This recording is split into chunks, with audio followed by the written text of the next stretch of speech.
ખોટું GST bill બનાવવા માટે ના પાડતા પાર્ટનરે કર્મચારીની હત્યાનો હિચકારો પ્રયાસ.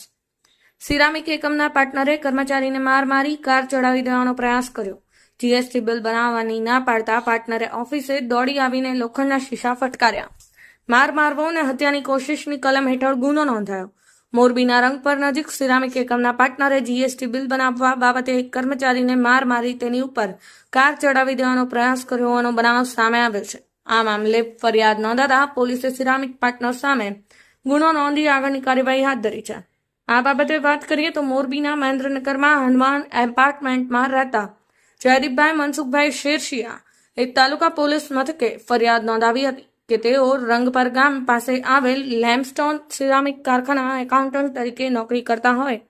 કારખાનાના પાર્ટનર કાર્તિક મેઘપરાએ લોકલ ગાડીના નંબર નાખી જીએસટી બિલ બનાવવા કહ્યું હતું, જે અંગે ફરિયાદીએ તેમ બિલ ન બને તેમ કહેતા આ પાર્ટનરે શેઠ ઓફિસમાં આવી ગાળો આપી ઢીકાપાટુનો માર મારીને મારી નાખવાની ધમકી આપી હતી. ત્યારબાદ તેઓ પોતાનું Splendor plus bike number GJ36N7448 લઈને ઘરે જતા હતા.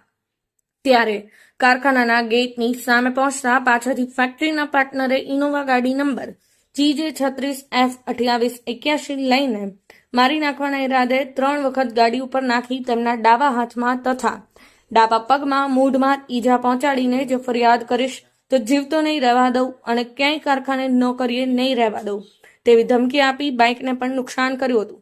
આ ફરિયાદના આધારે તાલુકા પોલીસે સિરામિક એકમના પાર્ટનર કાર્તિક મેઘપરા સામે ગુનો નોંધી આગળની કાર્યવાહી હાથ ધરી હતી.